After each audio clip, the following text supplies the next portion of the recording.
Welcome to this session of the Beyond the Veil Summit, where we explore the nature of the veil between the worlds. I'm Lisa Bonis, your host, and my guest for this session is Anita Moorjani. Our topic today is A View from the Other Side. Anita Moorjani is an international speaker and author of the best-selling Dying to Be Me, What If This Is Heaven, and Sensitive is the New Strong. Anita has been at the apex of spiritual discussion since her astounding 2006 near-death experience. Anita, thank you so much for joining us. It's such a pleasure to be with you today. Welcome. Thank you. I'm so happy to be back and chatting with you again. Yes, I so love your story. I mean, obviously, there was a lot of scary, tragic things involved, but it's an amazing one. And I don't want to assume that everyone who's watching this knows the story, even though it is one of the more well-known NDEs. So if you don't mind, would you give the folks who don't know an idea of what you experienced? Yes, of course. So I had lymphoma. And in 2006, I was at end stage. So lymphoma is a form of lymphatic cancer. And so I had these tumors all over my lymphatic system, like wherever the lymph glands were. I had tumors the size of golf balls from the base of my skull, all around my neck, under my arms, in my chest, all the way down to my abdomen. And the cancer had spread and metastasized, and I had fluid in my lungs, and my body stopped absorbing nutrition. I weighed about 85 pounds. And because my body wasn't absorbing nutrition, my muscles had completely deteriorated. So I looked like a skeleton, but I had no strength in my legs to walk. In fact, even my neck couldn't hold up my head. My head was hanging down like this all the time. And I was in a tremendous amount of pain and discomfort. And I would be lying down all the time, but because my lungs were filled with fluid, when I would lay flat, I would choke on my own fluid. And I had these open skin lesions. And then on February the 2nd, 2006, I fell into a coma because my organs had started to shut down one by one. And the doctors then told my family that I was dying and I wasn't coming back. This was the end. But unbeknownst to everyone around me, I had left my body. Even though my physical body was in the coma, my spirit, or my soul, if you will, had already left my body. And I was aware of everything that was happening around my physical body and beyond. And I felt incredible. I felt light, I felt free, and all the pain was gone and all the fear was gone. I had been in so much fear and pain and discomfort, and it was all gone. But the incredible thing is, not only was I aware of what was happening in the hospital room where my body was laying, I was also aware of spiritual beings that were surrounding me as if to greet me and as if they were there to help me cross over. And I recognized some of them. One of them was my deceased father. Another one was my deceased best friend who had died of cancer 2 years prior. But there were a lot of souls there who I didn't recognize, that maybe were from other lifetimes and not this one I had just come out of, or maybe they had never even incarnated. They could have been my guides, my angels. But it was like there was a whole crowd to greet me and welcome me and help me.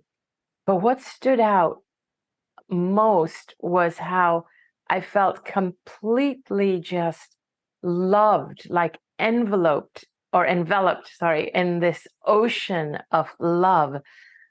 I just felt so like it was unconditional love. And I don't remember ever feeling that way before in physical life, because in physical life, it always felt like I had to work really hard at being worthy and deserving of being loved. But here it felt I was loved just because I existed.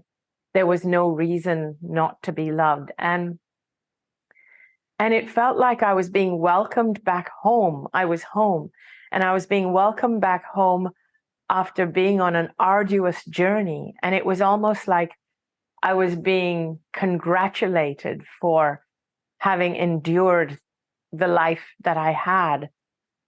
It was incredible. It was like really just being revered and welcomed. And I'd never felt like that in physical life.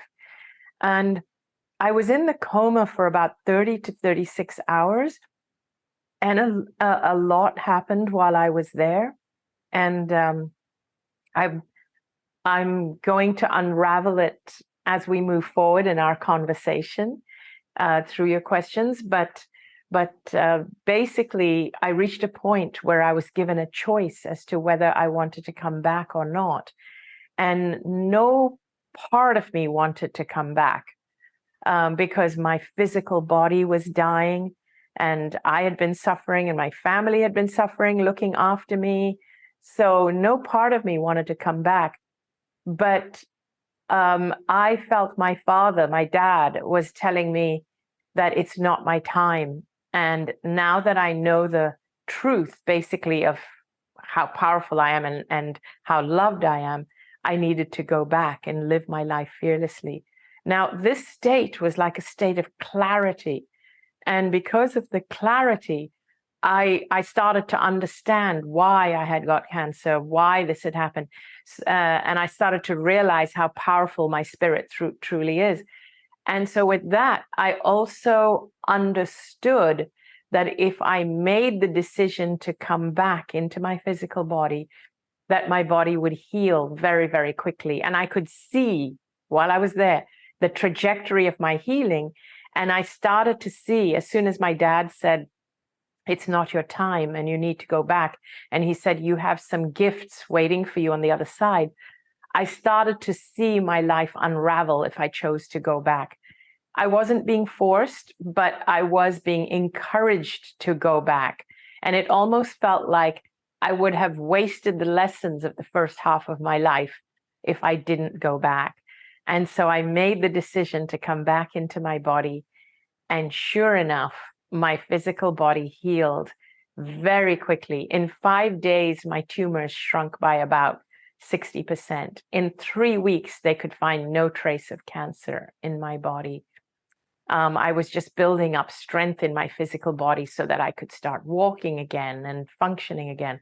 In 5 weeks, they let me go home from the hospital to live my life cancer-free. And that was on March 9th, 2006. Wow. Thank you so much. I know you've told the story so many times. Thank you for sharing it with us again. I've always been curious, ever since I first heard the story, is the actual curing of the cancer. Do you have, I know this baffled your doctors, and this is sort of what sort of propelled you into being so well known, because it was such a, I guess, miraculous, for lack of a better word, recovery.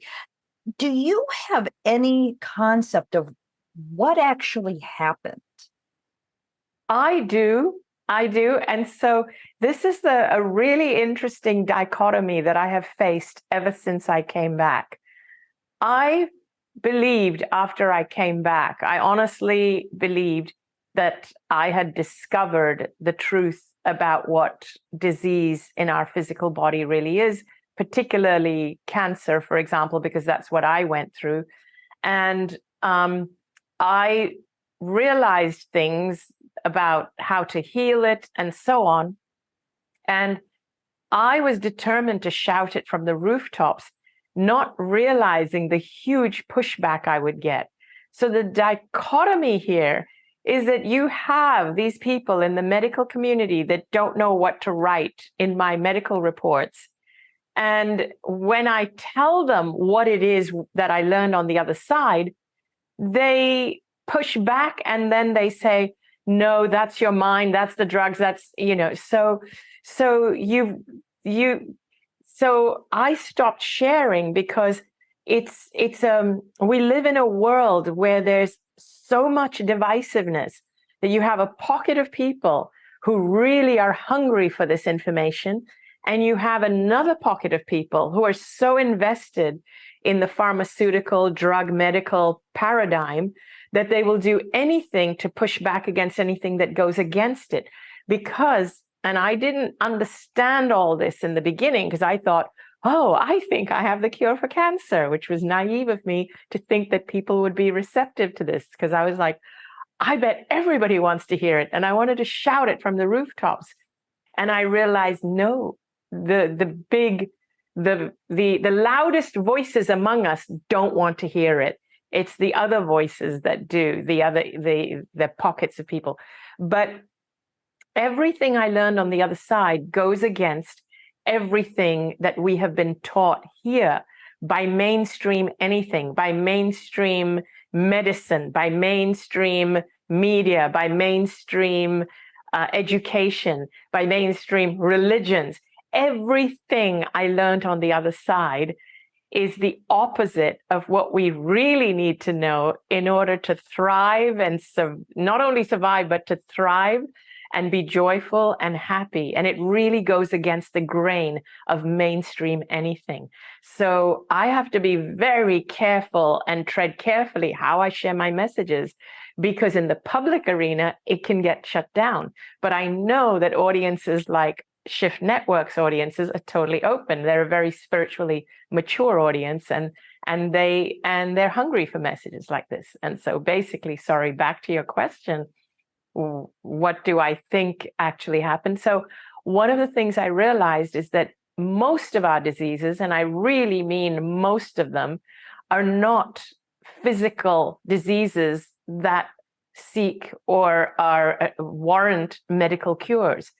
Nearly every disease, except for something that is caused by a physical impact or repetitive stress syndrome, except for physical things like that. But every other disease, kind of like heart disease, cancers, and so on, always have an emotional, spiritual, or even soul level component to it. And we have completely neglected looking at those components. That's number one. Number two is we have to look at our conditioning. Our soul, our spirit, or who we are at our core is much more powerful than we have ever been led to believe. And I mean much more powerful.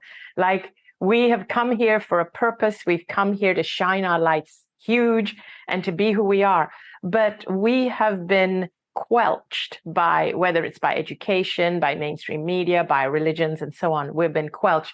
And it's this repression and this disallowing of our energy to shine through and express itself that causes sometimes for disease to manifest in our body. And the other thing is a lot of our social conditioning, our mainstream media conditioning, educational conditioning, makes us believe that we are victims to our circumstances. We're victims to our illnesses. Oh, poor you, you got cancer, you're a victim to cancer, you have to now fight it. You're not a victim to it. Your body is not against you. Cells sometimes, the unhealthy cells may replicate faster because you are not honoring who you are. You are stressing yourself out. You are not taking care of yourself. You are repressing yourself. You are not following your soul's path. You don't love yourself. You loathe yourself. There's so many reasons, but all these reasons add up and they dim your light and they can cause your body to act out. So again, there's so many reasons, but the thing I want to say is we are looking in the wrong places for the cure. That's the main crux of the message I have. Wow. Thank you so much for that. And of course, now 1,000 questions are springing to mind.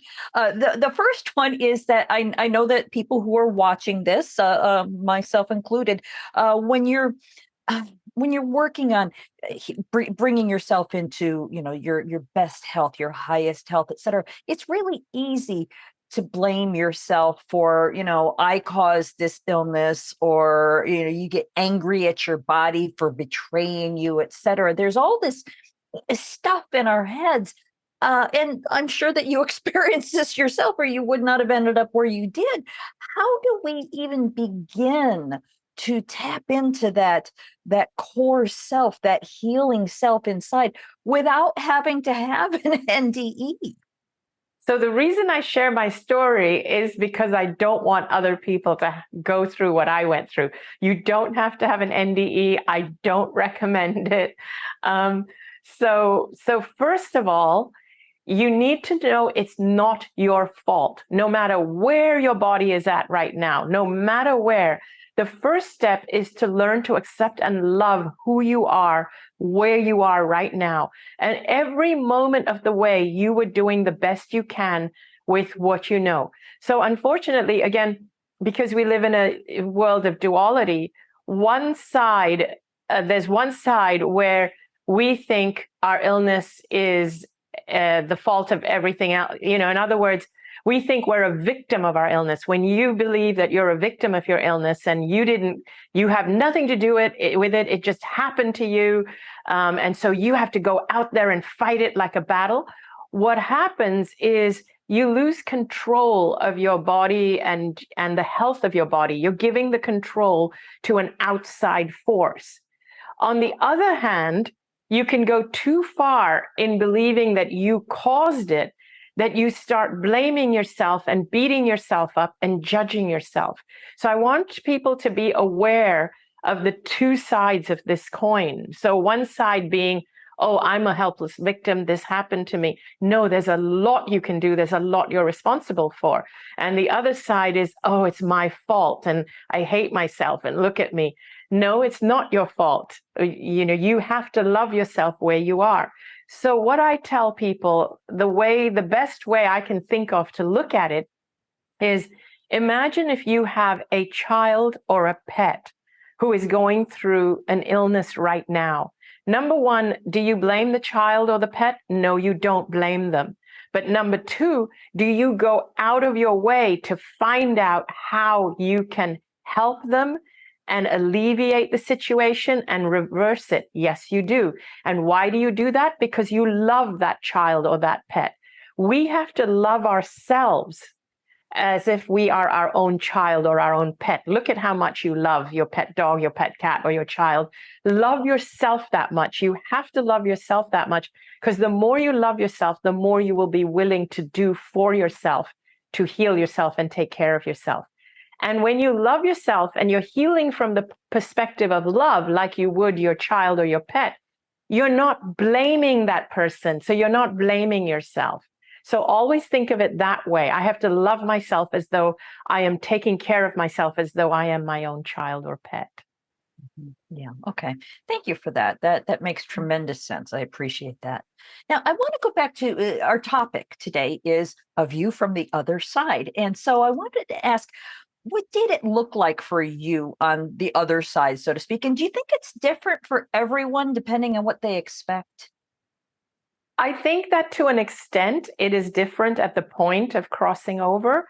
I think that the people who greet us, for example, if you are a staunch believer of whether it's Krishna or Buddha or Jesus, whoever it is, if you're a staunch believer and that's who you're praying to all the time, and you know that you're going to see them on the other side, that is who will greet you. One of the things that I learned on the other side is that we are greeted by who we most expect to see.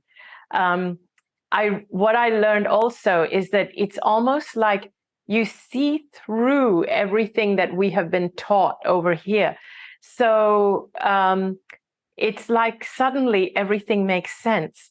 And I understood that religion is a here thing and not a there thing. Religion is created here by humans to try and understand the other side. But in many ways, religion has also divided us instead of uniting us. Whereas when you're on the other side, you realize there's no division. We're all part of one consciousness. And if we need it to be Jesus, it will be Jesus. If we need it to be Krishna, it will be Krishna. If we need it to be our dad or our mom or whoever, it will be them too. So that's what I found was really interesting when I was there. And I know now that anybody who says that this is the only one true path and you have to convert and you have to let go of all false gods and so on, that's a human perspective of something that's very hard to understand about what it actually is like when we leave our bodies. Mhm, mhm. Well, I want to ask then, you were saying that we will see whomever we expect, whether it's Jesus or Buddha or our family members, etc. So I'm wondering then, in your opinion, are we actually seeing that person? Is this actually the essence of Jesus? Is this the soul of Jesus? Is this the soul of my grandmother? Or is it sort of a just an energetic buildup, representation of their isness? Does the question make sense? Yes, it does make sense. So the essence of each of these beings genuinely, so this is how I perceive it. So I want to be clear because I never want to make other people wrong who have different perspectives. And sometimes it takes putting together different perspectives to understand things. So I genuinely believe that the essence of every single soul, all of us who have yet to cross over, every single soul, their essence, there's an imprint of it there. And all of us are there. But because we are souls, we are not physical bodies. There is there's no boundary. Our physical bodies act as a boundary, but in actuality, our souls don't have a boundary. Your soul and my soul overlaps. They're connected by the same life force energy or the same essence. And so does Jesus and Buddha and Shiva and all of them and Allah. They're all connected, but their essence, their soul actually does exist. The soul that expressed itself during Jesus's lifetime and probably had many other lifetimes, that soul does exist. And maybe, I don't know, I'm just throwing it out there, how do we know that Jesus and Buddha and Krishna are not the same soul? Because they did live in different time and spaces. They did live in different times. So maybe when that soul comes to you, it will put on the persona of the one you identified with, but you are still connecting with that soul, the soul that you require. Like I resonate with Kuan Yin, for example, but there's a big part of me that believes that Kuan Yin and Mother Mary, and I think, Teresa of Avila, they could all be the same soul. They kind of have the same energy to me. So, in different incarnations. So there's that element as well. That makes a lot of sense. Thank you. So then let's go a step further. What are your thoughts on God, the big G? So I don't believe that God is a single being. It's not like some being in the sky who we pray to and revere to and who bestows good and bad onto us. I see God as more the connectiveness of all of us. So I use the analogy of a mirror ball. So if you're old enough to remember back in the day, but I think they're back in fashion now, is we used to have these mirror balls in the discos. And so you have this ball which has all these mosaic tiles of mirrors hanging off the ceiling in a disco. And these mirror tiles are refracting light onto the walls around you, onto the walls of the room around you. So now imagine if this ball, the whole ball in its completeness, in its entirety, this whole thing is what I would call God. And each of these tiles, these mirrored tiles, is one soul. So each soul is connected to God. It's a facet. Each soul, each of us, your soul, my soul, each of our souls is a facet of God. And a soul can incarnate or not incarnate. It's still a facet of God.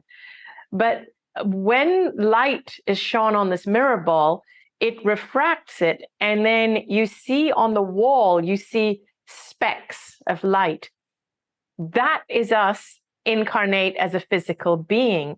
And each of these specks of light are separate. When you look at the dots, the specks on the wall, they're all separate. So each of us see each other as separate from each other. We're being refracted as separate lights, but we are all refracted from a soul. We are an expression of a soul, and the soul is a facet of God. All right, perfect. Thank you for that illustration. Very evocative. Thank you. Now, I want to go back. This has been sort of tickling my head since you mentioned earlier, where talking about these realizations, these knowings, is you have to sort of keep it contained and know your audience. Yes. And then you mentioned that the mainstream, various aspects of the mainstream are all sort of dead set against these truths. I hesitate to use that word because they don't think of it as truth, but No. you feel that it is.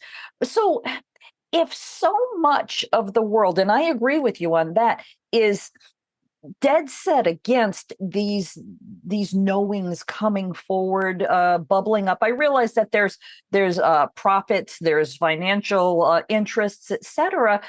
How did we get this way?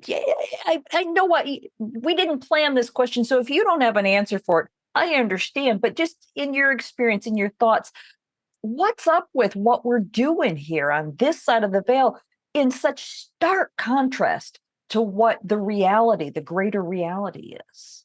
That's a great question. So I would have I have several answers or reasons for it. One of the things I've noticed is, for example, when I died, when I was on the other side, I realized that the values that I took with me, or the things that I valued from this life while I was there, were incredibly different from what is valued when we're here. So somehow we've gone wrong somewhere where we have adopted values that do not work for us as a culture, as a race, as humanity. These values don't work for us. And I think also what's happened is we never shifted from the caveman era of fight or flight. And so because of that, we seem to be in a world where we're not hunting for animals, when we don't need to watch our back for the bear that's about to pounce on us. We are still living in pathological fear 24/7. And the reason we're living in pathological fear, a major part, is because our mainstream media is feeding us fear 24/7. That's the big part. And a lot of what we're learning every day at school, we're learning scarcity all the time, that you really have to work hard to pass the tests, to get into good schools, to get into the good school system and into the good colleges, because there's not enough places to go around. Scarcity. There's not enough jobs for everyone. There's not enough money for everyone. In the healthcare system, it's all about focusing on illness because wellness is scarce. And so we focus on illness, eradicating illness. All of this is fear-based. All of it is a fear-based paradigm. So we live 24/7 in fear.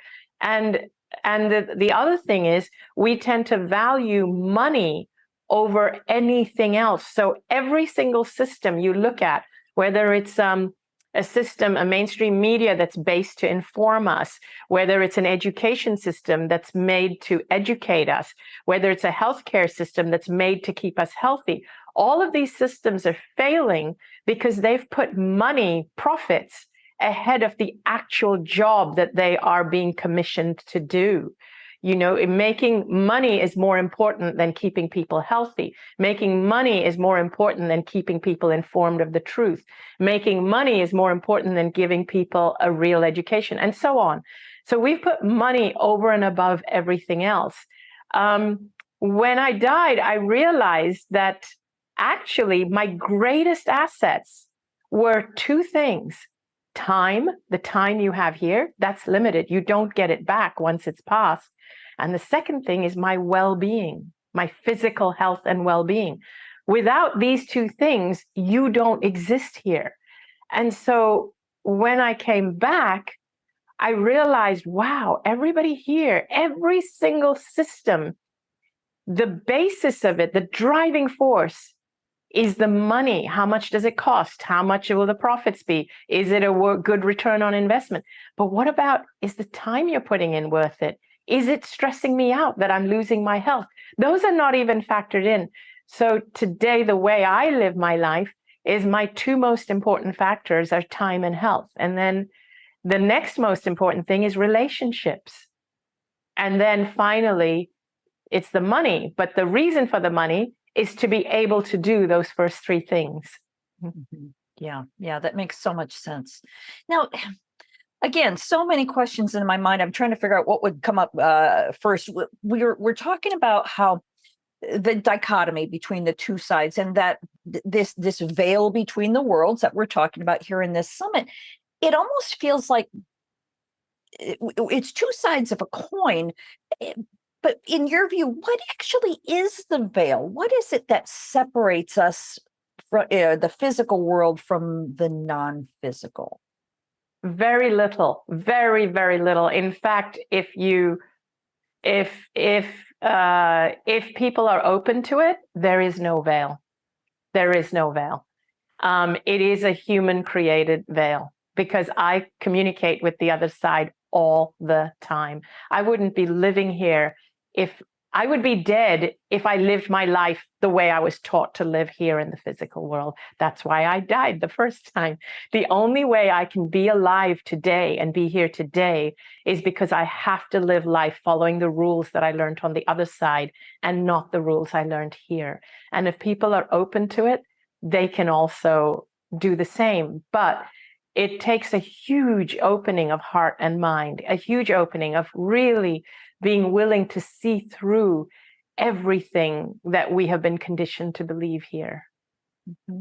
Well, then let's talk about the idea of heaven and hell, because throughout our conversation, it almost feels like this is the hell. And then when you pass over, you're in this heavenly location.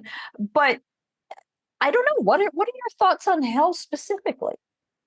So there is no hell on the other side. And as much as people like to challenge and argue with me on that, I have to say there isn't, and people are going to have to deal with it when they cross over. It's more a realization, and everybody is on a different path, on a different trajectory. And so I've had people attack me and say, I don't want to be on the same side as Hitler and things like that. You don't have to cross paths with the soul of Hitler. It's so vast on the other side. Everybody is on the same trajectory. But to think that there is a place called hell where you will fry in fire for all of eternity is a very narrow way of thinking. That doesn't exist. We are all on our own trajectory of evolution. And whoever it is that crosses over, even if they were the worst of criminals, they do get clarity on the other side. They do get opportunities to help themselves, to evolve, to heal. They do get opportunities to understand why they chose that path in this physical lifetime. But that's their path for them to walk and to continue to evolve. You don't have to be the one who says that I don't believe you because they need to go to hell. So basically, stop bringing that onto yourself and just focus on your path. And so this is the thing. That's what I have to say about hell. There is no place that is hell. The other thing I want to say is, I've had people say, but I've had relatives who I wish they would, I would really wish the worst for them because they abused me and you have no idea how badly, and it's traumatized me, and it was so abusive and violent and all. So here's the other thing that actually happens is when we cross over, because of the state of clarity, usually the people who hurt you the most and abused you the most are the ones who are most determined to help you when they cross over to the other side, because for them, it's part of their healing. It's part of their evolution. They want nothing more than to be there to support you and help you so they can make up to you for how they hurt you when they were here in the physical. Interesting. Thank you. Which, of course, leads to another question. I think it's a fairly common theme that when people cross over, that they or that we're here on Earth to learn lessons. This is sort of like a school. We're learning physical lessons that you can only experience when you're physical. So that's why we come here. But then when we cross over, it seems like there's this realm between our physical realm and the great beyond that none of us really have ever seen that we don't remember because we're physical. But in that in-between world where we do our pre-life planning and where we're doing what you were just saying, where we're learning, we're continuing to learn. What, in your experience, is that between physical and the great beyond, this sort of between world area? I wish I had better words, but as you know, some of it just can't be described. Yes. Just what are your thoughts on this? I'll just leave it at that. Okay, so first of all, that is the area that we all have access to, and some of the beyond, because our deceased loved ones and our guides are constantly trying to communicate with us, and they are in this area. So this area, I would say, let me find my words, because again, as we both know, words are so hard when we're talking about this topic. Language has not been created for this topic. So when we are living fully immersed in this physical world where we are in a job we hate and working and we have rent to pay, and so we have to work hard for the money and so on. We are fully engaged in this world. We have very little contact with this in-between world. So even when our loved ones try to communicate with us, send us signals, bat signals, we don't see it, we don't hear it. And this is why a lot of people say, why aren't I getting the messages and all that? But when we ourselves go on a journey of self-discovery and we connect with nature and we meditate and we do things that allow us, and we allow space in our lives and in our minds, and we start to love ourselves and take care of ourselves, we start to connect more. We get closer and closer to what I also call this in-between stage. But the deeper we go into this between stage, which is what I think you want to know more about, that is the state where before you came into this life, your soul kind of previewed this world and thought, okay, this is my intention. When I go in here, when I take form of life, my intention is to change the world in this way, or my intention is to just bring up some amazing children who will go on to change the world, or whatever our intention is. We come in with these intentions and we make those decisions, and we kind of find from that space, that is the space where we are really close to this physical world and the energies of it, and making decisions of what this world needs, and finding soul families and all of that before actually giving birth into a physical body. And that's also where we go to kind of realize, oh, did I actually attain what I came here to do? Or did I get lost? Or did I fall into the fear? We come here not intending to buy into all that fear that we are being fed. We come here trying to be part of the solution, because everybody who buys in the fear becomes part of the fear, and it expands the fear. I know that my mission here is to expand the love. And as we expand the love, there's less room for fear. But if I chose to come here to fight the fear, all I'll be doing is I'll be causing the fear-based people to fight back, because it creates more fear in them because they're trying to hold on to something. They're trying to hold on to those old paradigms, the old medical paradigm or education paradigm or whatever it is. So the more I fight against it, the tighter they'll hold it and the more they'll fight back. But if I just let them be who they are, but I just expand love, and the more I expand it, and the more that people see, oh, I have a choice. I don't have to buy into the fear. I can buy into the love. Then we can change the world. Beautifully said. Thank you for that. And again, another question's popping to mind. We're talking about the physical, the between world, and the great beyond, as if these are physical constructs, because we live in this 3D world and that's how we perceive things.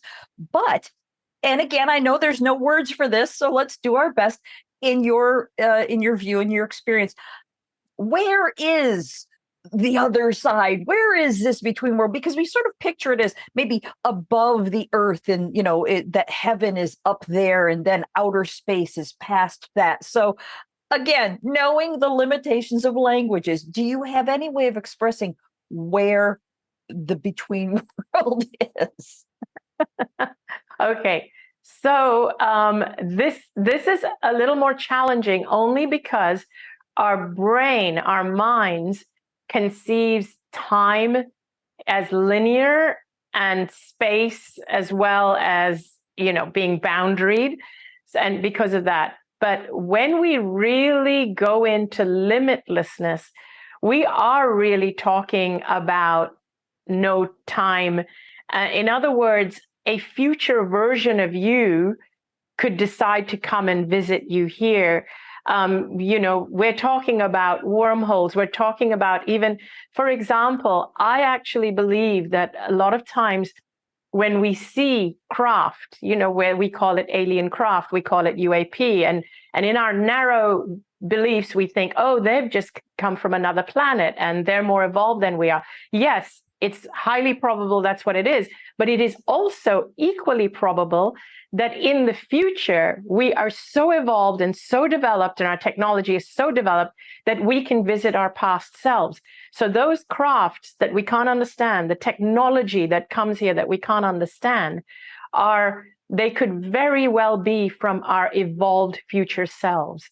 And I think that in the future, we will be able to see that we don't need physical crafts. We don't need to build rockets to go to the moon, because we can just literally shift ourselves there, for want of a better word. We can literally visualize ourselves, teletransport ourselves there.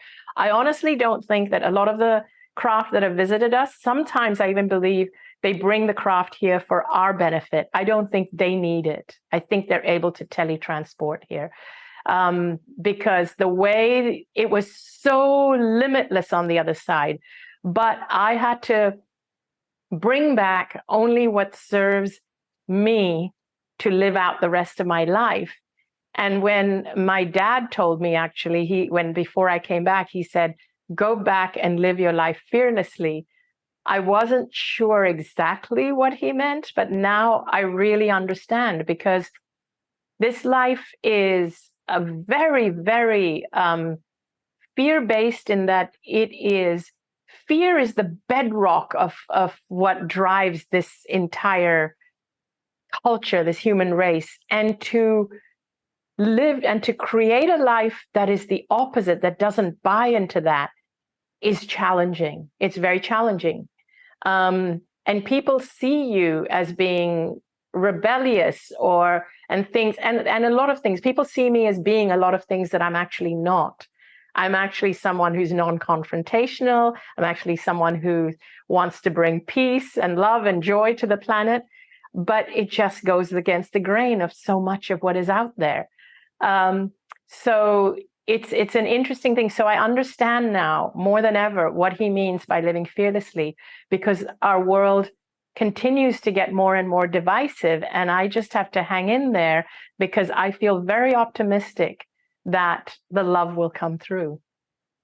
Yeah, the true meaning of be the change. That's us being the change. So I wanted to ask you, since you mentioned time, we've mentioned it a couple times here.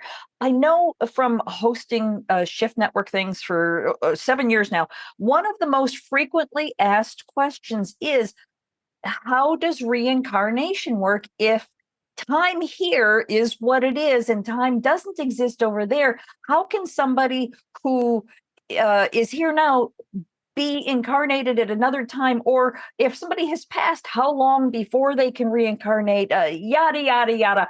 Let's talk about time and reincarnation. Yes. So again, words are limiting, but I'm going to do my best that when we're on that side, you can see or experience or gain information from all your lives simultaneously, and they are not necessarily sequential. We need to process them as sequential when we come here in our brain. And I do believe in past life regression because it allows you to get information from other lifetimes that this soul has lived that will help you in this physical life. So if I like to use analogies because that's the only way to explain it, like I did with the mirror ball. I'm going to use the analogy of an apartment building. And let's say you have an apartment building with 7 stories. And so let's just say there's only 1 apartment per floor. So you've got these 7 apartments, one on top of the other. When you go up and down in the elevator or go up and down the stairs, you can only be in one floor at a time, or in between floors, like let's say in between lives. And so each floor represents one life. But you can only be, so your consciousness, your awareness can only be in one life at a time. But when you die, you are outside of the physical. So the apartment building is the physical. Now imagine if you are outside the building and you're out on the street looking at the building, and that's where you can see, oh, there's 7 stories.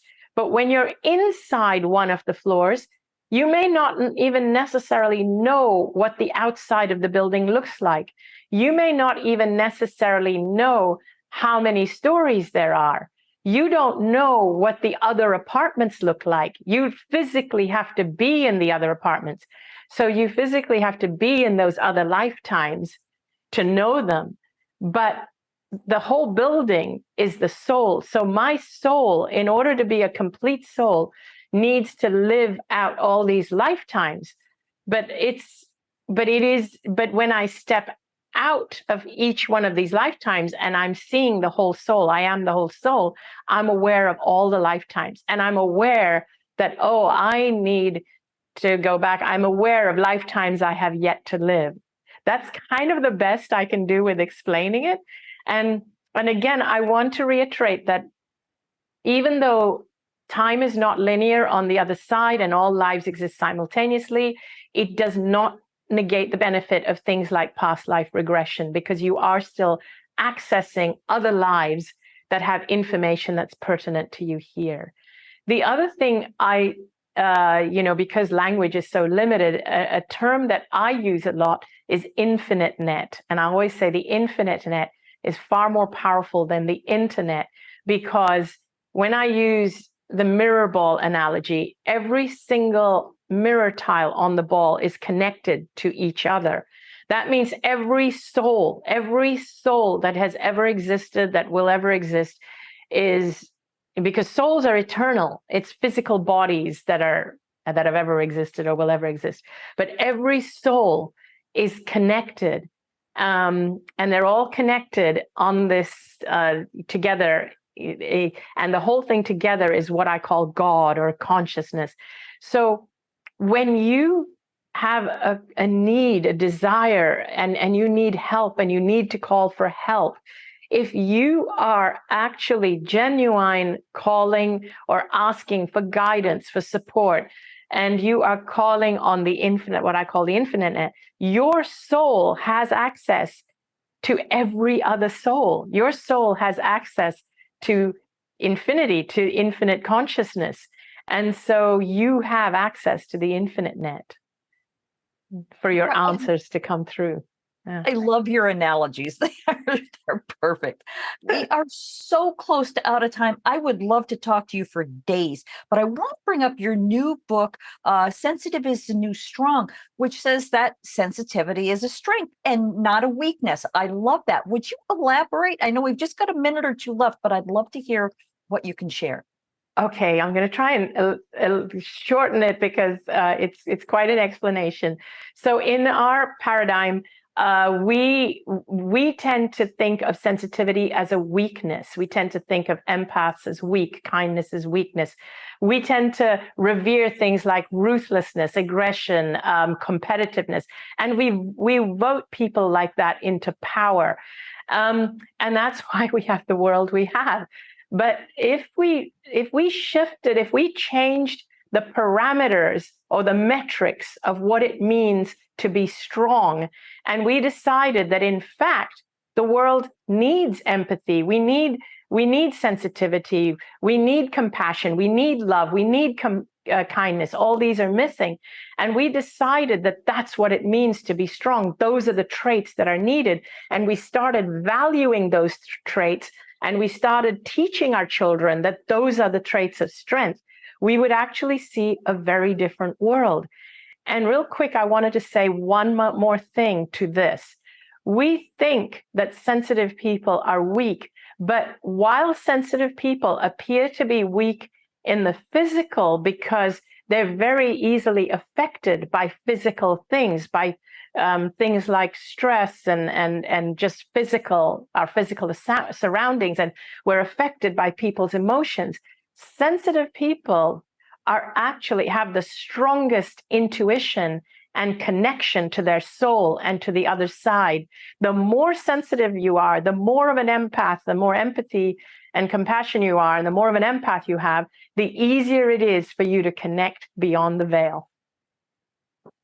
Wow. Sensitive is the new strong. I'm going to be reading that one. Thank you so much, Anita. And I'm sorry to have compacted it, but I think you elaborated it beautifully. I want to make sure that I mention your website before we go. It's anitamorjani.com. What will people find if they visit you there? They will find, actually, even my story is there, and they will find links to all my social media. I have a lot of videos on YouTube. I believe more than 300 videos now. I would love for people to follow me on YouTube, Instagram, Facebook. And of course, I have all my books available, on Amazon and yada, yada. All right. Thank you again, Anita. This has been such a fascinating conversation. As I said, I could talk to you for days. So I do appreciate your time. Thank you for being with us. Thank you, Lisa. That was great. I loved your questions. Thank you for your answers. I want to remind everyone that I've been talking with Anita Moorjani, and I want to thank you for joining us. I hope you enjoyed this conversation in the Beyond the Veil Summit.